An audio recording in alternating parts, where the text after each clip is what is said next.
한국, 거기 가난한 나라 아니야? 한국 가서 성형하고 다 벗고 온 거야? 대체 그 미개한 나라에서 무슨 짓을 한 거니? 스위스 추리히의 정막을 깨는 비명입니다. 엄마 소피아의 손이 떨립니다. 눈앞의 여성을 믿지 못합니다. 딸 클로이가 아닙니다. 1년 전 떠난 뚱뚱한 딸이 아닙니다. 세련된 여신이 서 있습니다. 안경도 부은 얼굴도 없습니다. 엄마, 이게 진짜 나야. 클로이가 담담하게 웃습니다. 이웃들이 수군거립니다. 라면만 먹는 미개한 곳이라며?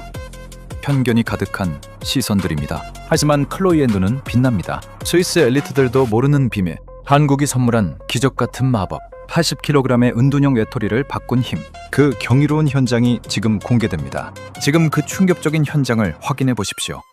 본격적으로 시작하기 전에 고코리아 댓글 남겨주세요. 네요. 구독과 좋아요 부탁드립니다. 저에게 큰 힘이 됩니다. 저는 클로이입니다. 알프스의 만년설이 내려다 보이는 추리히의 저택. 사람들은 이곳을 천국이라 부르지만 제게는 창살 없는 감옥일 뿐입니다. 육중한 커튼 사이로 스며드는 햇살조차 제 피부에는 따가운 가시처럼 박힙니다. 오늘도 저는 80kg 넘는 육중한 몸을 이끌고 침대에서 겨우 몸을 일으킵니다. 거울 속에는 낯선 괴물이 서 있습니다. 탄력을 잃고 칙칙해진 피부, 잦은 폭식으로 퉁퉁 부어오른 눈가, 그리고 얼굴의 절반을 가린 두꺼운 안경테까지. 클로이, 오늘도 방 안에서 썩고 있을 거니? 제발 그 한심한 라면 좀 치우렴. 방문 너머로 들려오는 어머니 소피아의 날카로운 목소리에 심장이 덜컥 내려앉습니다. 스위스 상류사회의 품위를 목숨보다 소중히 여기는 부모님에게 거구의 몸으로 은둔 생활을 하는 저는 가문이 수치이자 지워버리고 싶은 얼룩입니다. 아버지는 이미 저를 투명인간 취급하신 지 오래입니다. 식사 자리에서 제 이름이 나오면 아버지는 조용히 나이프를 내려놓고 자리를 뜨십니다. 그 정적이 칼날보다 더 아프게 제 가슴을 후벼 파는 것이죠. 유일한 도피처는 한밤중에 몰래 켜는 노트북 화면 속 한국 드라마입니다.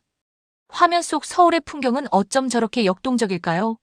맵고 뜨거운 음식을 함께 나누며 정이라는 묘한 감정을 주고받는 사람들의 모습. 서로의 안부를 묻고 모르는 사람에게도 따뜻한 밥 한 끼를 권하는 그 낯선 문화가 제 가슴을 뛰게 합니다.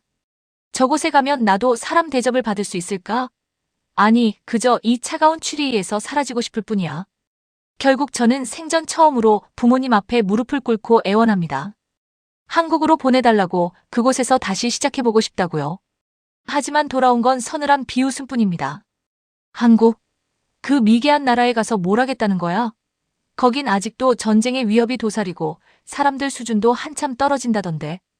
딱 내 수준에 맞는 곳을 골랐구나. 어머니의 비아냥에 이웃들까지 거듭니다. 추리히의 명문가 딸이 동양의 이름도 모를 나라로 도망치다니 정말 말세야. 그들의 모욕적인 시선은 저를 더욱 작게 만듭니다. 하지만 그럴수록 제 안에 오기가 꿈틀거립니다. 당신들이 틀렸다는 걸 증명할 거야. 한국은 당신들이 생각하는 그런 곳이 아니야. 저는 억지로 몸을 일으켜 한국어 강좌가 열리는 복지관을 찾습니다. 그곳에서 운명처럼 김민지 선생님을 만납니다. 선생님은 제 외모를 보고 당황하지 않습니다. 오히려 제 두 손을 꼭 잡으며 말씀하시더군요. 클로이 씨, 당신의 눈동자 속엔 아주 큰 우주가 담겨 있네요. 한국어 발음이 참 맑아요. 조금만 더 용기를 내봐요. 태어나서 처음 들어보는 칭찬입니다. 완벽하지 않으면 비난받던 스위스에서의 삶과 달리 한국인 선생님은 제 부족함조차 열정이라 불러주었습니다. 그 따뜻한 격려에 힘입어 저는 말하기 대회를 준비합니다.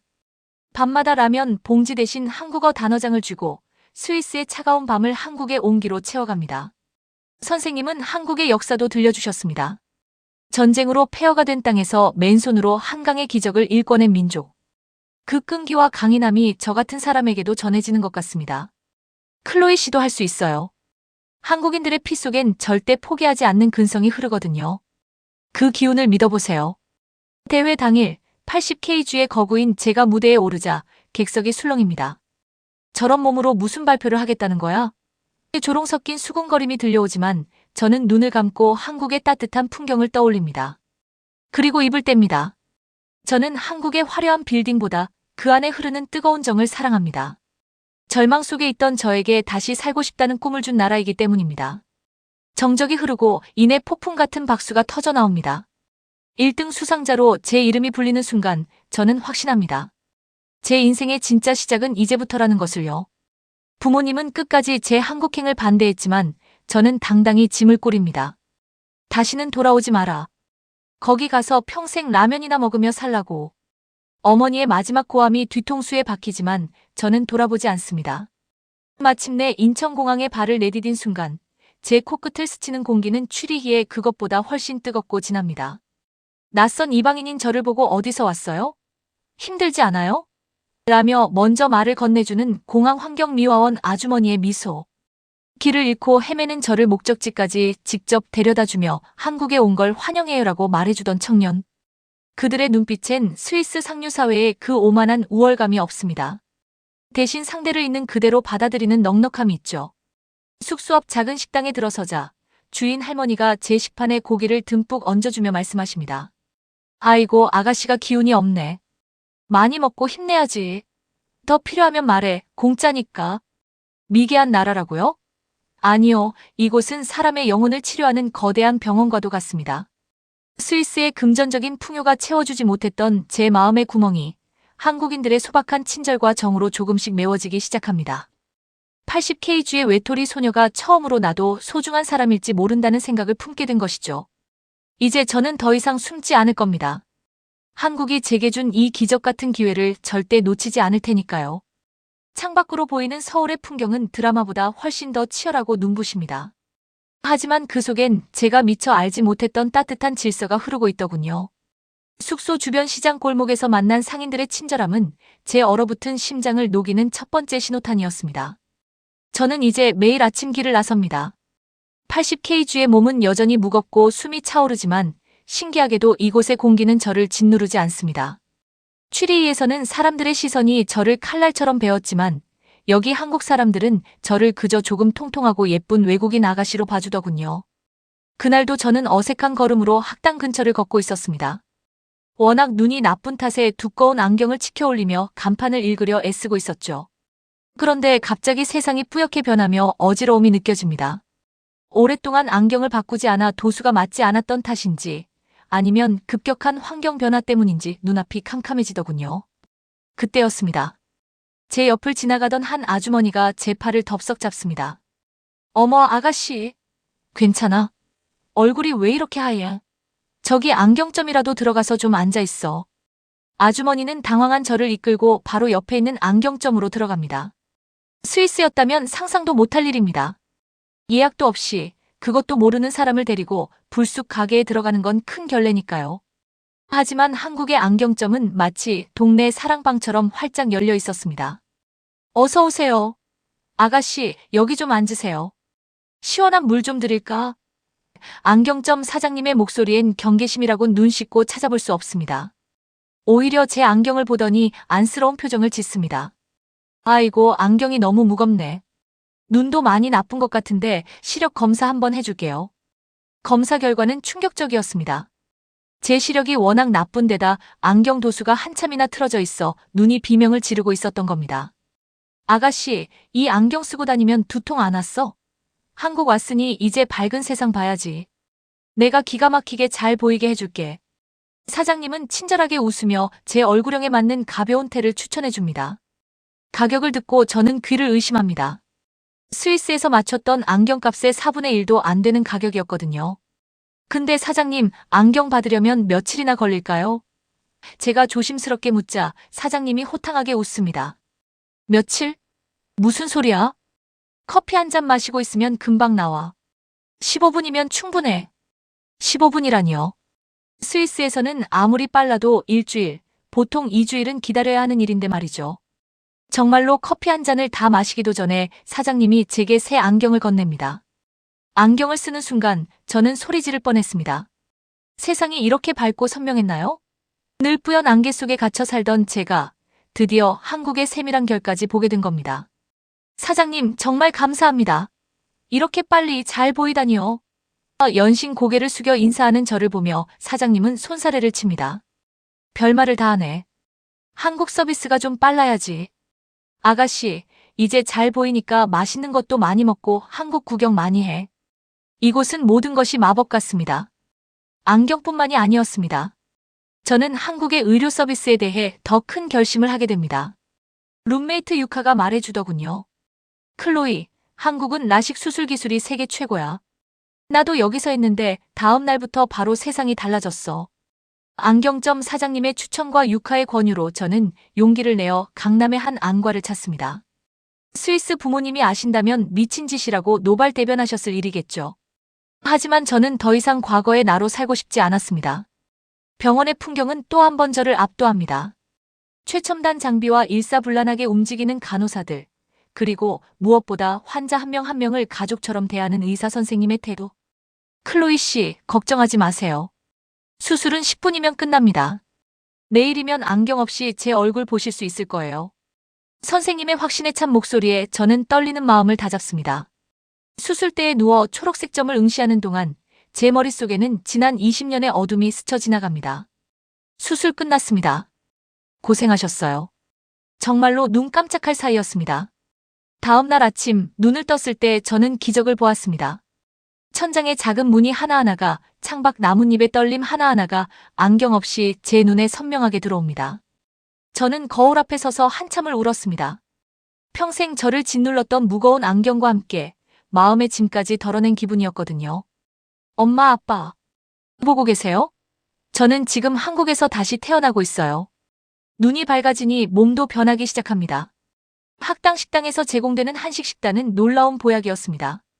신선한 채소와 발효된 김치, 그리고 양질의 단백질이 어우러진 식사는 제 몸의 부기를 빠르게 빼주었습니다. 라면만 먹으며 독소로 가득 찼던 제 몸이 정화되는 느낌이랄까요? 학당 친구들과 함께 점심을 먹을 때마다 저는 한국 음식의 지혜에 감탄합니다. 이 김치가 체내 염증을 줄여준대요. 제 친구의 설명에 저는 고개를 끄덕이며 한국의 맛을 즐깁니다. 그뿐만이 아닙니다.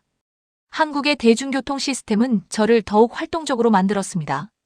정해진 시간에 정확히 도착하는 지하철, 그리고 환승 시스템 덕분에 저는 서울 구석구석을 누비고 다녔습니다.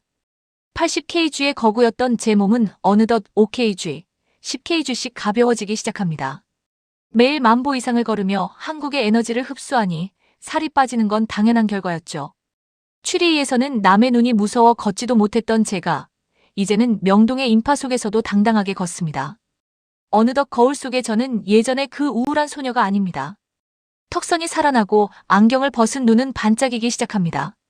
학당 선생님들과 친구들은 저를 볼 때마다 깜짝 놀랍니다. 클로이, 정말 예뻐졌어. 이제 진짜 한국 사람 다 됐네. 그 말에 저는 수줍게 웃습니다. 하지만 속으로는 외치고 있었죠. 아니요, 저는 이제야 진짜 저를 찾은 거예요. 한국이라는 땅이 주는 무한한 신뢰와 따뜻한 정, 그리고 세계 최고의 기술력이 저라는 보석을 다듬어주고 있는 겁니다. 어머니 소피아가 가난하고 미개한 나라라고 비하했던 이곳에서 저는 스위스의 그 어떤 명품으로도 가질 수 없었던 품격과 건강을 되찾고 있습니다. 이제 제 변화는 시작에 불과합니다. 더 이상 안경 속에 숨지 않고 당당히 세상 앞에 서서 한국이 제게 준 선물을 증명해 보일 겁니다. 저를 비웃던 사람들의 코를 납작하게 해줄 그날이 멀지 않았음을 저는 확신하고 있습니다. 어둠을 걷어내고 마주한 서울의 아침은 눈이 시릴 정도로 찬란하더군요. 안경이라는 두꺼운 감옥에서 벗어나 제 맨눈으로 마주한 세상은 추리히의 그 어떤 명품 시계보다도 정교하고 활기차게 돌아가고 있었습니다. 하지만 제 외모의 변화는 이제 겨우 시작이었을 뿐입니다. 80kg의 몸으로 한국 땅을 밟았던 제가 1년 만에 스위스 여신이라 불리게 된 진짜 마법 같은 이야기는 바로 이 지점에서 시작됩니다. 수술 후 정기 검진을 위해 병원을 찾던 날이었습니다. 강남의 거리는 그야말로 거대한 런웨이 같더군요. 세련된 옷차림의 사람들 사이에서 저는 여전히 헐렁한 후드티와 트레이닝 바지 속에 몸을 숨기고 있었습니다. 안경은 벗었지만 제 마음의 안경은 여전히 뚱뚱하고 못생긴 클로이라는 편견에 갇혀 있었던 것이죠. 그때 제 어깨를 조심스럽게 두드리는 손길이 느껴집니다. 학당에서 만난 한국인 친구 지수였습니다. 클로이, 안경 벗으니까 눈이 정말 보석 같아. 그런데 그 예쁜 얼굴을 왜 자꾸 큰 옷 속에 가리는 거야? 지수의 말에 저는 고개를 숙였습니다. 아직 내 몸이 부끄러워. 80kg나 나가는 외국인을 누가 예쁘게 보겠어. 그러자 지수가 제 손을 꽉 잡으며 단호하게 말하더군요. 클로이, 한국은 너를 바꿀 준비가 되어 있어.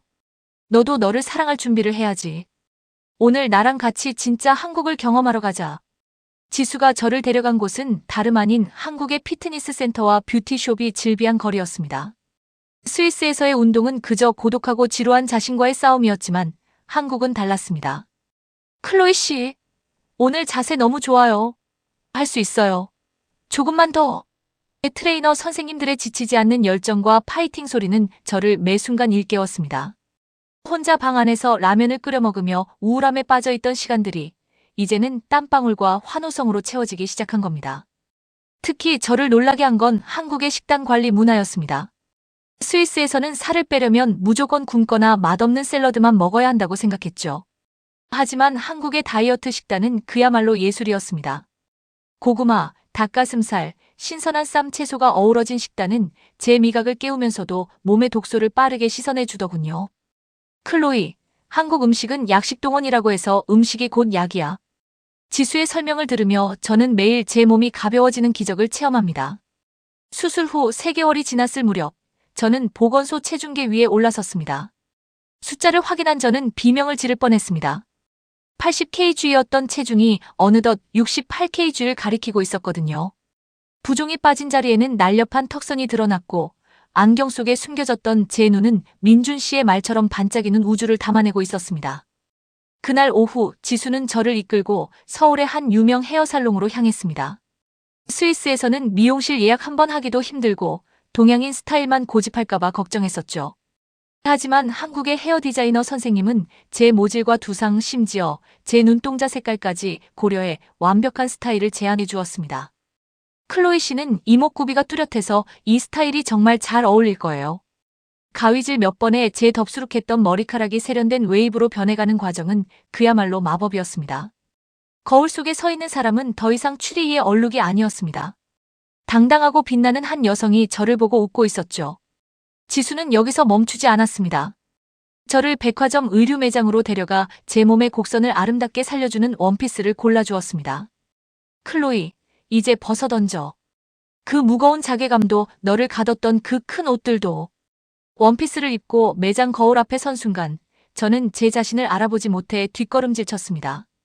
165cm의 키에 60kg대 초반으로 접어든 제 몸매는 한복을 입었을 때보다 더 우아하고 세련된 자태를 뽐내고 있었으니까요. 지나가던 사람들이 걸음을 멈추고 저를 쳐다봅니다. 그 시선은 예전의 조롱이 아니었습니다. 우와, 진짜 모델 같다. 너무 예쁘다. 라는 진심 어린 감탄이었죠. 가장 극적인 순간은 민준 씨와의 재회였습니다. 한옥마을에서의 만남 이후 제가 변해가는 과정을 묵묵히 응원해주던 그는 제 변신한 모습을 보고 그 자리에서 얼어붙었습니다. 클로이, 정말 당신 맞아요? 그의 목소리가 떨리고 있었습니다. 민준 씨, 저 이제 안경 없이도 민준 씨 마음이 다 보여요. 제가 환하게 웃자 민준 씨는 눈시울이 붉어진 채 제 손을 꼭 잡았습니다. 클로이, 당신은 원래 이렇게 아름다운 사람이었어요. 한국이 그 아름다움을 찾아준 것뿐이에요. 그의 말에 가슴이 벅차올랐습니다. 맞습니다. 한국은 저에게 단순히 시력을 돌려주고 살을 빼준 것이 아닙니다. 아무도 믿어주지 않았던 제 안의 가치를 발견해주고 그것을 세상 밖으로 끄집어낼 수 있는 용기를 준 것입니다. 초스피드 안경 서비스, 세계 최고의 의료기술, 그리고 사람을 진심으로 대하는 정성까지. 이 모든 것이 어우러져 80kg의 외톨이를 스위스의 여신으로 재탄생시킨 겁니다. 이제 저는 압니다. 어머니가 미개하다고 비하했던 이 나라는 사실 사람을 살리고 세우는 세상에서 가장 고귀한 힘을 가진 나라라는 것을요. 스위스의 차가운 얼음 성벽 안에서는 절대 배울 수 없었던 나를 사랑하는 법을 저는 이곳 한국의 뜨거운 심장부에서 배웠습니다. 하지만 이야기는 여기서 끝이 아닙니다. 이제 저는 이 놀라운 변화를 들고 다시 스위스로 돌아갈 준비를 합니다. 저를 비웃고 무시했던 그들에게, 그리고 한국을 얕잡아 보던 그 오만한 세상에게 보여줄 차례입니다. 한국 가더니 정말 다 벗고 온 거야? 라고 묻는 그들에게 제가 벗어 던진 것은 옷이 아니라 나를 억눌렀던 편견과 어둠이었다는 것을 말이죠. 인천공항으로 향하는 차 안에서 저는 창밖의 한강을 바라봅니다. 이 강물이 기적을 일궈냈듯 제 인생의 기적도 바로 이곳에서 완성되었습니다. 이제 저는 당당히 고개를 들고 비행기에 오릅니다. 1년 전 도망치듯 떠나왔던 그 나약한 소녀는 이제 없습니다. 한국의 정신과 사랑을 가슴에 새긴 세상에서 가장 강하고 아름다운 여성 클로이가 있을 뿐입니다. 기다리세요, 추리. 이제 한국의 마법이 당신들의 그 오만한 편견을 산산조각 내려갑니다. 비행기 창 너머로 내려다 보이는 추리히의 야경은 여전히 차갑고도 고요합니다. 1년 전 도망치듯 떠나왔던 그날의 공포가 잠시 가슴을 스치지만 이제 제 손에는 땀 대신 단단한 확신이 쥐어져 있습니다. 입국장을 나서는 제 발걸음에는 망설임이 없습니다. 허리를 곧게 펴고 당당하게 고개를 든 채 런웨이를 걷듯 걸어나갑니다. 저 멀리 초조한 표정으로 서 있는 두 사람이 보입니다. 바로 제 부모님 소피아와 마르크입니다. 하지만 두 분의 시선은 제 몸을 스쳐 지나쳐 뒤쪽의 다른 승객들을 훑고 있습니다. 클로이는 왜 안 나오는 거지? 벌써 비행기가 도착한 지 한참인데. 소피아의 짜증 섞인 목소리가 들려옵니다. 저는 조용히 미소 지으며 그들 바로 앞까지 다가갑니다. 엄마, 아빠. 저 왔어요. 제 목소리에 소피아가 고개를 돌립니다. 하지만 그녀의 눈동자에는 반가움 대신 당혹감과 경계심이 가득합니다. 누구신지. 혹시 우리 딸 친구인가요? 우리 클로이는 어디 있죠? 어머니는 눈앞의 여신 같은 여성이 자신의 딸이라고는 상상조차 못하고 있는 겁니다. 저는 천천히 선글라스를 벗고 어머니의 눈을 똑바로 응시합니다. 엄마, 저예요. 클로이요. 그 순간 어머니의 손에 들려있던 가방이 바닥으로 툭 떨어집니다. 아버지 마르크는 입을 벌린 채 얼어붙어 버립니다. 세상에. 이게 정말 너라고? 아니, 대체 한국에서 무슨 일이 있었던 거니? 소피아의 비명 같은 외침에 공황의 시선이 우리 가족에게 쏠립니다. 한국 가서 성형하고 다 벗고 온 거야? 대체 그 미개한 나라에서 무슨 짓을 한 거니? 소피아는 기쁨보다 충격이 앞선 듯 제 몸을 훑으며 소리를 지릅니다. 예전 같으면 그 서슬퍼런 기세에 위축되어 눈물을 흘렸겠지만 지금의 저는 다릅니다. 엄마, 저는 벗은 게 아니에요. 저를 억눌렀던 어둠과 가짜 껍데기를 한국에서 벗어 던지고 온 거예요. 이게 진짜 제 모습이에요. 제 당당한 대답에 주변 스위스인들이 웅성거리기 시작합니다. 집으로 돌아오는 차 안에서도 부모님의 질문은 멈추지 않습니다. 그 안경은 어디 갔니? 그 뚱뚱했던 몸은 또 어떻게 된 거야? 설마 위험한 약이라도 먹은 건 아니겠지? 마르크의 의심 어린 눈초리에 저는 한국에서 찍었던 사진들을 보여줍니다. 시장 상인들과 웃으며 김치를 먹는 모습, 학당 친구들과 남산타워에서 찍은 사진, 그리고 민준 씨와 함께 한복을 입고 찍은 아름다운 모습까지. 한국은 당신들이 생각하는 그런 나라가 아니에요. 세계 최고의 기술력과 사람을 살리는 따뜻한 정이 공존하는 곳이죠. 그곳의 의사들은 제 눈을 뜨게 해줬고 그곳의 음식은 제 몸을 정화해줬어요. 그리고 그곳의 사람들은 제가 얼마나 소중한 사람인지 깨닫게 해줬어요. 제 이야기가 이어질수록 부모님의 표정은 경악에서 경외심으로 바뀝니다. 특히 제가 한국의 명문 무역회사에 당당히 합격했다는 소식을 전하자 아버지는 처음으로 제 손을 꼭 잡아주십니다. 클로이, 내가 틀렸었구나. 그 먼 나라가 우리 딸을 이렇게 멋지게 바꿔놓을 줄이야. 아버지의 눈에 맺힌 이슬을 보며 저는 한국에서 배운 효의 마음을 느낍니다. 다음 날 저는 취리 시내 한복판에 섰습니다. 예전에는 남들의 시선이 무서워 고개도 못 들던 거리였죠. 하지만 지금은 다릅니다. 세련된 한국식 메이크업과 몸매를 드러내는 우아한 옷차림의 저를 보며 스위스의 엘리트들이 가던 길을 멈추고 감탄합니다. 저 아름다운 여성은 누구지? 모델인가? 사람들의 수군거림 속에서 저는 당당하게 한국어로 통화합니다. 민준 씨, 저 무사히 도착했어요. 여기 사람들에게 한국의 위대함을 제대로 보여줄게요. 제 목소리에는 자부심이 넘쳐납니다. 저는 이제 스위스 대학에서 경제학을 공부하며 한국과 유럽을 잇는 가교가 될 준비를 합니다. 면접장에서 면접관들이 제 변화의 비결을 물었을 때 저는 주저없이 대답했습니다. 대한민국이라는 나라가 저를 살렸습니다. 그들의 열정과 정성이 제 인생의 기적을 만들었습니다. 이제 저는 더 이상 은둔형 외톨이가 아닙니다. 한국의 마법으로 다시 태어난 저는 제 인생의 주인으로서 당당히 살아갑니다. 저를 비웃던 이웃들은 이제 제 앞에 줄을 서서 묻습니다. 클로이, 한국에 가면 정말 너처럼 될 수 있니? 나도 한국에 가보고 싶어. 저는 그들에게 미소 지으며 대답합니다. 한국은 단순히 여행지가 아니에요. 당신의 삶을 바꾸고 싶다면, 진정한 인간의 온기를 느끼고 싶다면 지금 당장 한국행 비행기를 타세요. 밤하늘의 별을 보며 저는 서울의 밤거리를 떠올립니다.